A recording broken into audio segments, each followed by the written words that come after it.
주님께서 가르쳐 주신 기도라고 하는 제목으로 하나님의 말씀 선포하겠습니다.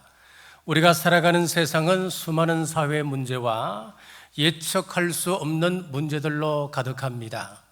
어제의 동맹이 오늘의 적이 되기도 합니다. 이런 불확실성의 세계 속에 우리는 인간의 한계와 연약함을 처절히 깨닫고 있습니다. 이 모든 스트레스와 두려움을 이길 힘이 필요합니다. 그 힘은 어디서 옵니까? 바로 기도입니다. 기도하면 신비한 힘이 생깁니다. 기도하면 잃었던 기쁨을 회복하게 됩니다.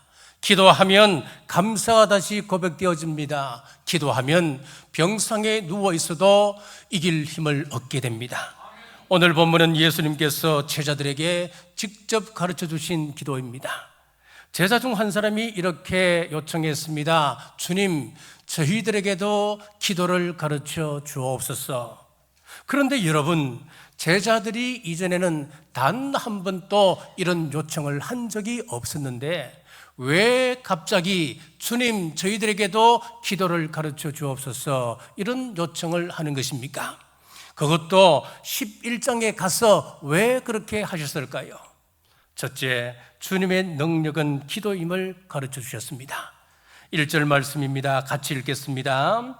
예수께서 한 곳에서 기도하시고 마치심에 제자 중 하나가 여짜오되 주여, 요한이 자기 제자들에게 기도를 가르친 것과 같이 우리에게도 가르쳐 주옵소서. 아멘.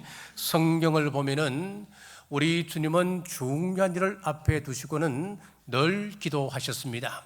세례를 받기 전에 기도하셨습니다.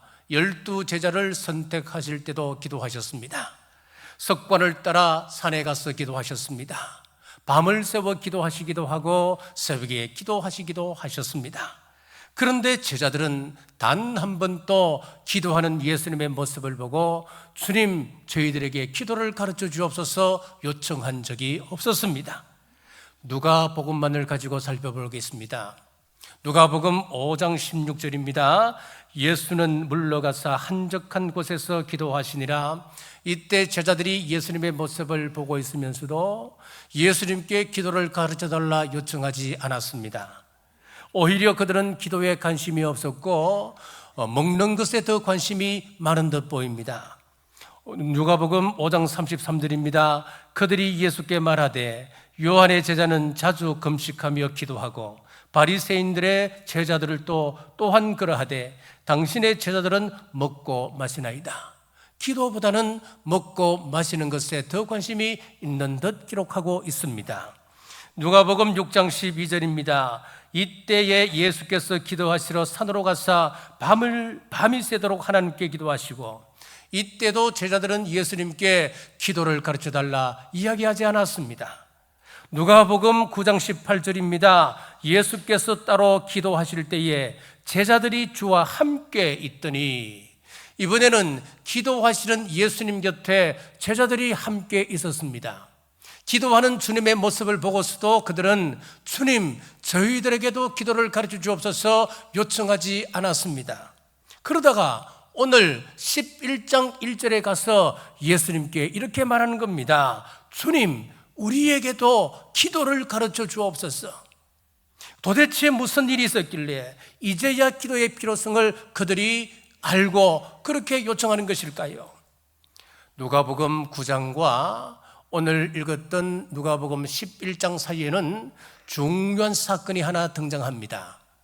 누가복음 9장에는 변화산 사건이 기록되어져 있습니다. 예수님이 베드로와 야고보와 요한 세 제자를 데리시고 산에 올라가셨는데 그곳에서 영광스러운 모습으로 변모하셨습니다. 산 위에 올라가 있는 동안 이 산 밑에는 큰 사건이 하나 벌어졌습니다. 남아있던 9명의 제자에게 귀신 들린 소년을 둔 한 아버지가 찾아와서 귀신을 쫓아내달라고 요청하는 것이었습니다. 예수님께서 안 계셨기 때문에 9 제자가 예수님처럼 축기 선언을 했지만은 귀신이 나가지가 않는 겁니다. 안 되는 겁니다. 예수님께서 변화산에서 내려오니 귀신 들린 아들을 둔 아버지가 예수님께 뭐라고 이야기하느냐? 누가복음 9장 40절입니다. 당신의 제자들에게 내쫓아 주기를 구하였으나 그들은 능히 못하더이다. 지금 조롱하는 이야기입니다. 비웃는 듯한 느낌입니다. 결국 예수님께서 직접 귀신을 내쫓아 주셨습니다. 같은 내용을 기록하고 있는 마가복음 9장에 보면은 큰 망신을 당한 이후에 제자들이 예수님께 나아갔습니다. 나아가서 사람들이 듣지 않게 조용히 예수님께 이렇게 이야기했습니다. 마가복음 9장 28절 같이 읽겠습니다. 집에 들어가심에 제자들이 조용히 묻자오되 우리는 어찌하여 능히 그 귀신을 쫓아내지 못하였나이까? 그때 우리 예수님께서 마가복음 9장 29절입니다. 같이 읽겠습니다. 이러시되 기도 외에 다른 것으로는 이런 종류가 나갈 수 없느니라 하시니라. 아멘. 자, 이 사건 후에 제자들이 비로소 깨달았습니다. 아하, 예수님의 이 능력에는 기도가 힘이었구나. 예수님의 능력의 그 근원은 바로 기도에 있는 것이구나. 그래서 누가복음 11장에서 주여 우리에게도 기도를 가르쳐 주옵소서 고백하게 되었습니다. 언제 우리가 기도의 필요성을 느끼게 되던가요? 기도 없이 무언가 해보려 하다 실패할 때 아니었습니까? 내 힘으로 주님의 일을 감당하려고 했지만은 좌절하는 순간 우리는 기도의 필요성을 느끼게 되는 것입니다. 저 역시 설교자로서 이런 경험을 종종 합니다. 다른 교회에서 설교 요청을 해오면 저는 잘했다고 생각되는 그 설교 몇 편을 딱 뽑아놨습니다. 그래서 그거 가지고 그냥 갑니다. 그러면은 참 이상합니다.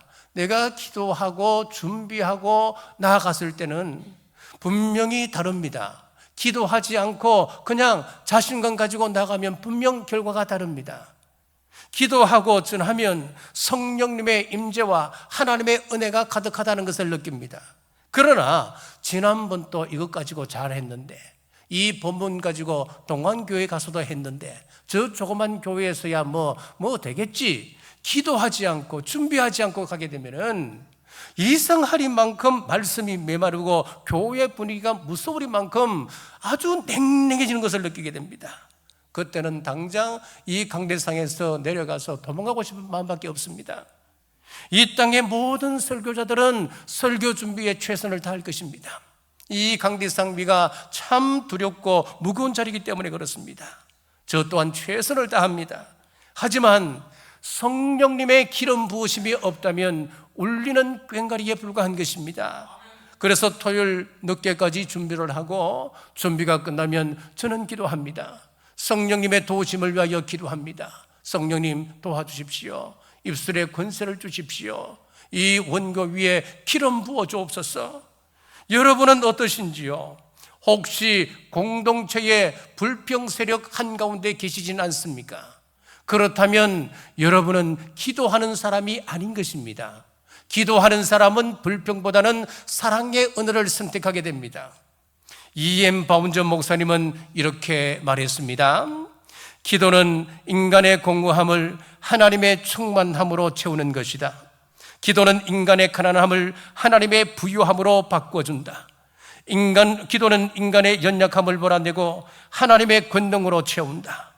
기도는 인간의 왜소함을 몰아내고 하나님의 위대함으로 충만하게 한다. 사랑하는 여러분, 기도의 사람 되십시오. 기도하지 않고 여러분이 어떤 일을 하게 되면 곧 무너지지만, 기도하며 하나님께 나아가면 하나님은 반드시 책임져 주십니다. 주님의 능력이 기도에서 흘러나오듯이 우리의 삶도 기도의 통로를 통해 하나님의 능력을 경험하시길 주님의 이름으로 축복합니다. 둘째, 기도는 관계임을 가르쳐 주셨습니다. 2절 같이 읽겠습니다. 예수께서 이르시되 너희는 기도할 때에 이렇게 하라. 아버지여. 주기도문은 하나님의 이름을 부르면서 시작하다가 하나님의 이름을 부름으로 마치게 되는 기도문입니다. 주님께서 가르쳐 주신 핵심 원리가 여기 있습니다. 주님은 먼저 하나님께 기도하기 전에 하나님과의 관계가 무엇인지 그것부터 알라라고 말씀하고 계신 것입니다. 하나님은 우리의 주님이시기 이전에 우리의 하나님이십니다. 이번 총회에 참석을 해보니까 발언하는 분들이 발언할 때마다 총회장에게 붙이는 이 수식어가 굉장합니다. 좀 과장해서 말씀드리면 교단의 별이시고 영적 인플루언시신 우리 존경하는 총회장님, 그러고는 이제 발언을 시작하는 겁니다. 여러분, 이 말은 무슨 의미겠습니까? 그만큼 총회장과 나와의 벽이 있다, 그 말씀 아니겠습니까? 주님은 우리에게 그렇게 형용사를 가르치지 않으셨습니다. 주님은 자녀가 아버지를 부르듯이 아버지 그렇게 부르라고 말씀하는 거예요. 사랑하는 여러분, 기도가 무엇입니까? 자녀가 아버지를 경험하는 시간입니다. 우리가 하나님의 자녀됨을 체험하는 시간인 것입니다. 이 사실 하나만 깨달아도 우리가 기도에서 오는 많은 궁금증을 해결받을 수 있습니다. 우리가 흔히 갖는 기도에 대한 불만이 하나 있습니다. 하나님, 왜 제가 기도하는 제목은 듣지 않으십니까? 주님의 이름으로 무엇이든 구하면 들어주신다고 분명히 말씀하셨는데, 제가 예수님의 이름으로 하나님께 기도하는데 왜 제 기도는 응답하지 않으신가요? 그 이유가 오늘 본문에 나옵니다. 간단합니다. 그분이 우리 하나님이시기 때문입니다. 제대로 된 아버지라면 자식이 구하는 것 무조건 주지 않습니다. 어린아이가 칼을 달라는데 칼을 달라고 때를 쓰고 금식하며 기도하는데, 그것을 금식하고 기도한다 하더라도 그것이 위험한 걸 알기 때문에 어떻게 칼을 줄 수 있겠습니까? 필요한 것을 주시는 것, 그것이 바로 아버지입니다. 야고보 4장 2절에서 3절 말씀입니다. 같이 읽겠습니다. 너희는 욕심을 내어도 얻지 못하여 살인하며 시기하여도 능히 취하지 못하므로 다투고 싸우는도다. 너희가 얻지 못함은 구하지 아니하기 때문이요 구하여도 받지 못함은 정욕으로 서려고 잘못 구하기 때문이라. 아멘. 정욕으로 서려고 잘못 구하게 되면 하나님께서 노라고 응답하신다는 거예요. 요한일서 5장 14절 같이 읽겠습니다. 그를 향하여 우리가 가진 바 담대함이 이것이니 그의 뜻대로 무엇을 구하면 들으심이라. 아버지의 뜻에 맞게끔 우리가 기도한다면 하나님께서는 반드시 그 기도에 응답하신다는 거예요. 그러므로 우리가 하나님을 아버지로 믿는다면 내가 기도했던 그 기도 제목이 응답받지 못하더라도 우리는 상처받을 이유가 없는 겁니다. 오히려 그들을 통해서 하나님이 어떤 분이신가를 구체적으로 좀 더 배우게 되는 것입니다. 그때 깨닫게 됩니다. 아, 이것은 내게 필요 없는 것이었구나. 하나님께서 거절하시는 것, 그것이 바로 은혜였구나. 여러분, 잘 한번 생각해 보십시오. 하나님께서 우리의 어떤 기도를 거절하지 아니하셨다면 어떻게 되었을까요? 하나님께서 우리의 어떤 기도에 거절하셨기 때문에 오늘 저와 여러분이 이 자리에 앉아 있는 겁니다. 우리나라에는 극단적인 남아선호 사상이 있습니다. 1960년대부터 시작된 인구 억제 정책을 한번 보십시오. 덮어놓고 놨다 보면 거짓골을 모면한다. 딸 아들 구별 말고 둘만 낳아 잘 기르자. 아들을 너무 선호하니까 아들 낳을 때까지 낳는 겁니다. 그러다 보니까 인구가 막 폭증하니까 이 정책이 나온 겁니다. 자, 그러다 보니까 둘도 많다, 아들, 딸, 둘도 많다, 하나만 낳아 잘 기르자. 자, 이러다 보니까 이번에는 이제 막 인구가 지금 출산율이 뚝뚝 떨어지는 겁니다. 그러다 2000년대 표를 보면은 아빠 혼자는 싫어요. 엄마 저도 동생을 갖고 싶어요. 이런 표의 변천사를 쭉 살펴보면은요, 그 내면에는 남아선호 사상이 깊이 뿌리 박혀 있는 거예요. 그때 제가 목회했다면 어떻게 됐을까요? 아마 이제 임신하시는 분들은 와서 목사님 아들 낳게 기도해 주세요. 그랬을 거 아니에요. 예? 만약에 그 기도 하나님께서 다 들어주셨다면 아마 많은 문제가 발생했을 겁니다. 잘 모르겠어요. 저를 비롯해서 우리 형제들 한번 얼굴 한번 들어보세요. 예, 보시면은 모르겠어요. 다 능력이 있으셔서 결혼 잘 하실 수 있을지는 모르겠지만은 저는 별 자신이 없습니다. 예. 아마 여자들만 딸만 가득 낳게 되면은 아마 장가가는데 얼마나 큰 지장이 있었겠습니까? 하나님이 그 기도를 거절하셨기 때문에 오늘의 균형이 있고 생명이 이어진 것입니다. 우리가 기도해도 응답하지 않는 이유는 정욕으로 서로 하는 그 기도를 하나님께서 거절하셨기 때문입니다. 그분의 뜻과 맞지 않는 기도는 아니라고 응답하신 것입니다. 왜 거절하셨다고요? 그분이 우리 하나님이시기 때문입니다. 자, 셋째, 구하고 두드리고 찾아야 할 것을 가르치셨습니다. 9절에서 10절 같이 읽겠습니다. 내가 또 너희에게 이르노니 구하라 그러면 너희에게 주실 것이요 찾으라 그러면 찾아낼 것이요 문을 두드리라 그러면 너희에게 열릴 것이니 구하는 이마다 받을 것이요 찾는 이가 찾아낼 것이요 두드리는 이에게는 열릴 것이니라. 아멘. 5절부터 보면 예수님께서 비유의 말씀을 전하고 계십니다. 5절에서 6절 또 이르시되 너희 중에 누가 벗이 있는데 밤중에 그에게 가서 말하기를 벗이여 떡 세 덩이를 내게 구워 달라 내 벗이 여행 중에 내게 왔으나 내가 먹일 것이 없노라 하면 친구가 먼 길을 여행하다 친구를 찾아왔습니다. 밤에 찾아왔는데 먹일 것이 없습니다. 그래서 밤중에 다른 친구 집을 찾아가 문을 두드립니다. 그러니까 지금 가족이 옷 갈아입고 다 잠들어 있으니까 내일 아침에 오라는 겁니다. 그래도 또 부탁을 합니다. 그러니까 8절에 보니 그 간청함을 인하여 일어나 그 요구대로 주리라. 여기 보면 간청함이라고 하는 헬라어 원어의 뜻을 보면은 예절을 넘어서 뻔뻔함 그런 뜻을 가지고 있습니다. 밤에 다른 사람 집에 찾아가는 것 예의가 아닙니다. 요즘은 우리나라도 밤에 다른 사람 집에 잘 찾아가지도 않고 밤에는 전화도 삼가합니다.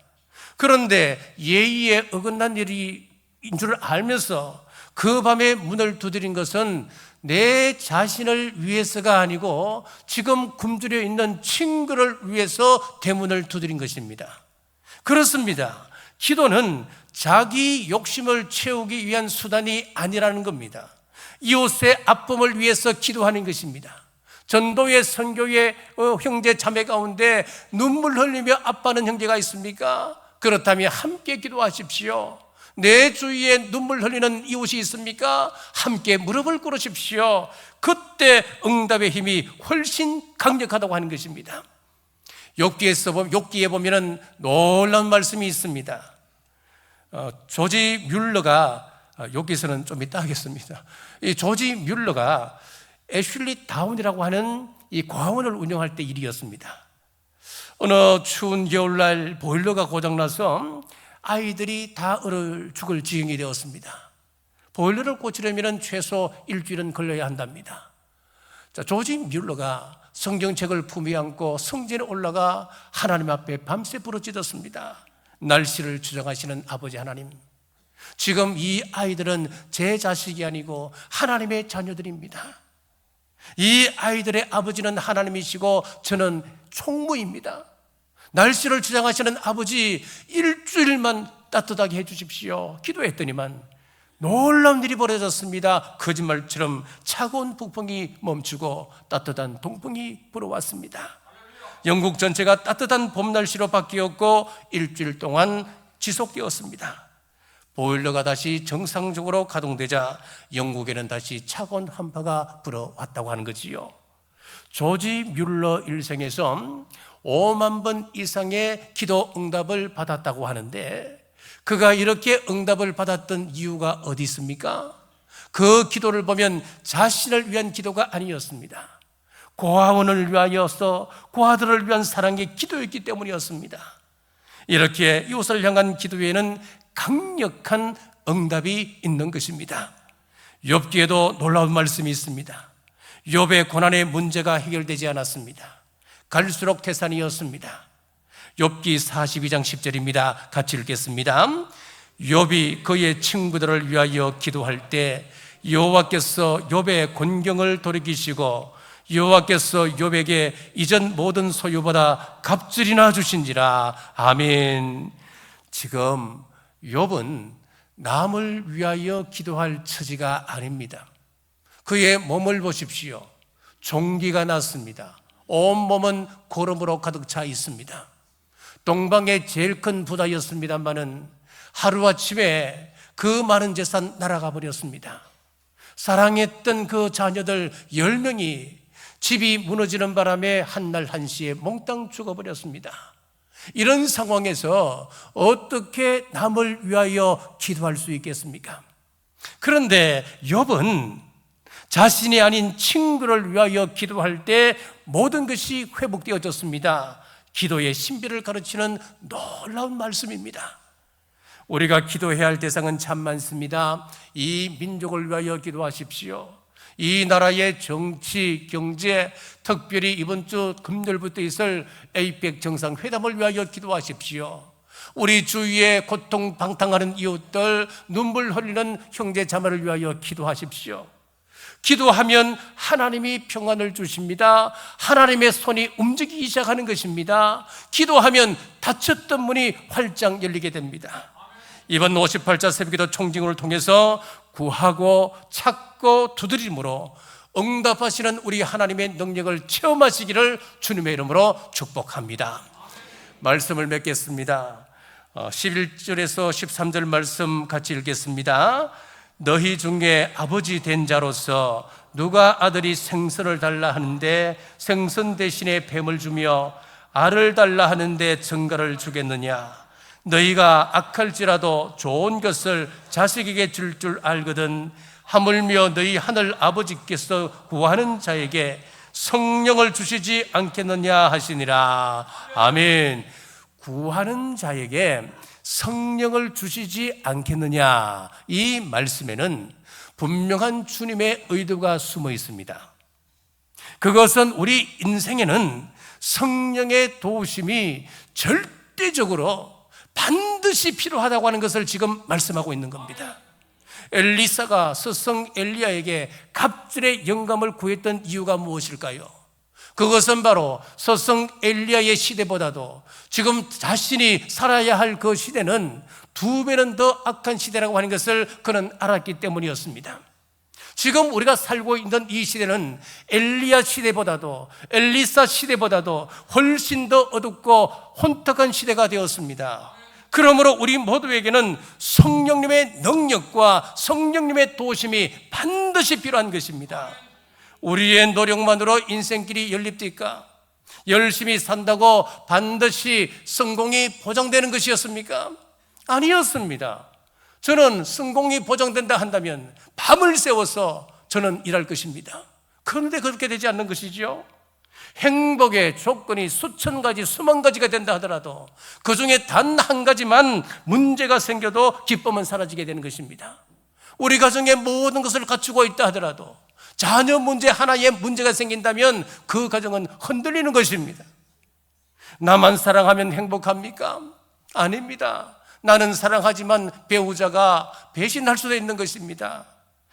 내가 최선을 다해서 자신을 길러도 나는 하나님의 말씀 가지고 자녀를 양육했다 생각했지만은 그 자녀가 반드시 효자로 성장하는 것은 아니다라는 이야기입니다.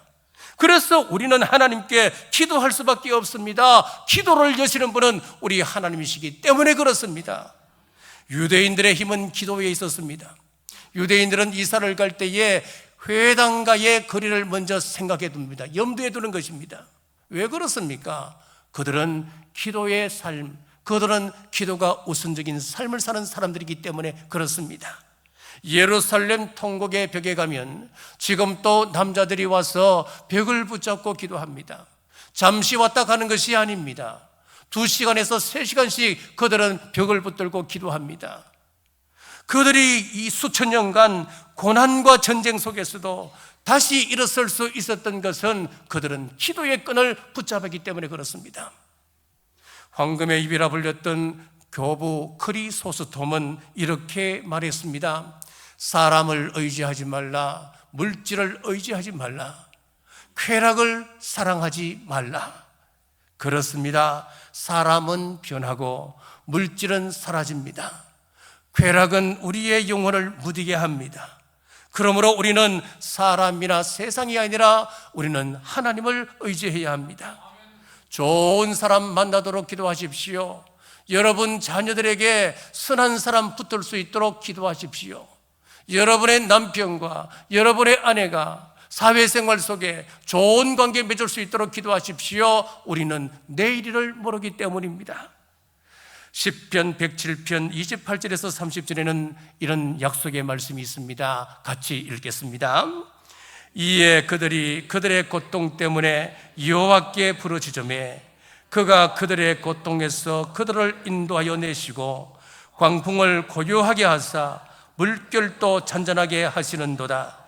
그들이 평온함으로 말미암아 기뻐하는 중에 여호와께서 그들이 바라는 항구로 인도하시는 도다. 아멘.